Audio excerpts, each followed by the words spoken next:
The year is 1943. You are diving at 500 miles per hour. The controls lock up. The metal groans. The propeller shatters. You haven't been hit by the enemy. You've hit a wall. The speed of sound. Physics was killing pilots. Piston engines were dead. To go faster, you had to throw away the propeller. You had to ride a continuous, screaming explosion. But how do you build an engine that burns hot enough to melt its own metal? Subscribe to Method and Myth as we deconstruct the fire that changed the sky. For 40 years, the piston engine ruled the sky. It was a brilliant, reliable piece of engineering. Fuel explodes in a cylinder, pushes a piston, turns a crank, and spins a propeller. The propeller blades act like massive screws, pulling the aircraft through the air. But by the early days of World War II, this system was approaching a fatal physical boundary. As planes flew faster, the tips of their propellers were spinning so fast they approached the speed of sound. When this happened, the air didn't flow smoothly over the blades anymore. It compressed. It turned into a physical barrier known as a shockwave. This phenomenon, called compressibility, created massive drag and violent vibrations. Adding a larger engine didn't help. It just made the propeller hit the sound barrier sooner. The traditional airplane was trapped in a box built by aerodynamics. If humanity wanted to break the sound barrier, the propeller had to die.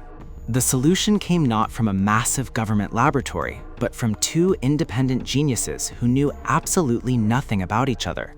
In Britain, a young, arrogant RAF cadet named Frank Whittle wrote a thesis in 1928 proposing a radical new concept: gas turbine propulsion. Whittle's idea was to suck air in, compress it, mix it with fuel, ignite it, and blast the exhaust out the back. Newton's third law: for every action, there is an equal and opposite reaction. The hot gas shooting backward would push the plane forward. The British Air Ministry reviewed his patent and declared it scientifically impractical. They refused to fund it. Bureaucracy, once again, nearly blinded the military to the future. Whittle was forced to build his first prototypes in a dilapidated factory with virtually no money. Meanwhile, in Germany, a young physicist named Hans von Ohain was having the exact same revelation. Unlike Whittle, Ohain found a private backer, the brilliant aircraft designer Ernst Heinkel. While the British military slept on Whittle's design, the Germans secretly built the Heinkel HE-178. In August 1939, just days before World War II began, it became the first aircraft to fly entirely on jet power. To understand why this machine changed the world, you must understand the method. A jet engine is essentially a continuous machine that executes 4 steps simultaneously: suck, squeeze, bang, and blow. This is the Brayton thermodynamic cycle. First, suck. A massive fan at the front pulls in enormous amounts of outside air. Second, squeeze. The air moves through a compressor. Whittle used a centrifugal compressor, slinging air outward like a washing machine to compress it. The Germans used an axial compressor, pushing air through rows of spinning blades, crushing the air into a tight, high-pressure space. Third, bang. The highly compressed, superheated air enters the combustion chamber. Fuel is sprayed in and ignited. But unlike a car engine where the explosions happen in pulses, this is a continuous, raging fire. It never stops burning. Finally, blow. The expanding, super hot exhaust gases blast out the back at supersonic speeds, generating massive thrust. But before the exhaust leaves the engine, it must pass through one final critical component: the turbine. This turbine is connected by a central shaft to the compressor at the front. The exhaust spins the turbine, which spins the compressor, which sucks in more air, feeding the fire. It is a self-sustaining loop of destruction. But this loop created a terrifying engineering nightmare: metallurgy.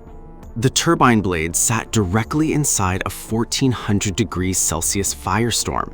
At the same time, they were spinning at 15,000 RPM, enduring immense centrifugal force pulling them outward. Standard steel would stretch like taffy and melt in seconds. Engineers had to invent entirely new superalloys. The German Jumo 004 engines used in their fighters suffered terribly from a lack of rare metals like nickel and cobalt. Their engine blades would often warp or shatter after just 10 hours of flight. The engines were essentially disposable.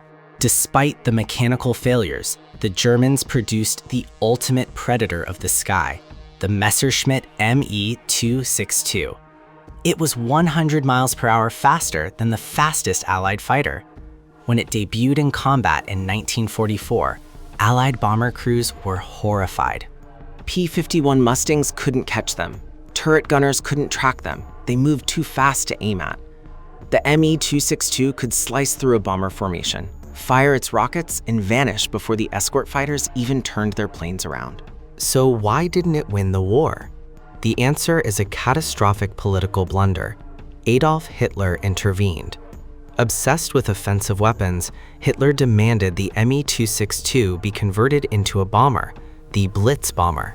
Designing a fighter to carry heavy bombs ruined its aerodynamics, slowed it down, and delayed its deployment by crucial months. By the time the generals convinced Hitler to let the Me 262 fly as a pure fighter, the skies over Germany were already swarming with thousands of Allied planes. The jets had to land eventually, and that's when the Allies struck. They circled the German airfields and shot the advanced jets down as they approached the runway at low speed.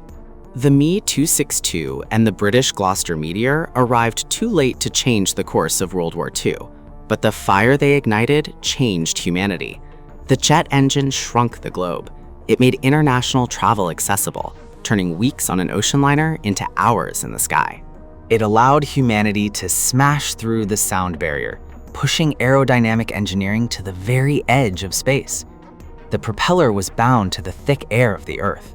The continuous explosion pointed toward the stars. But flying higher and faster introduced a new problem.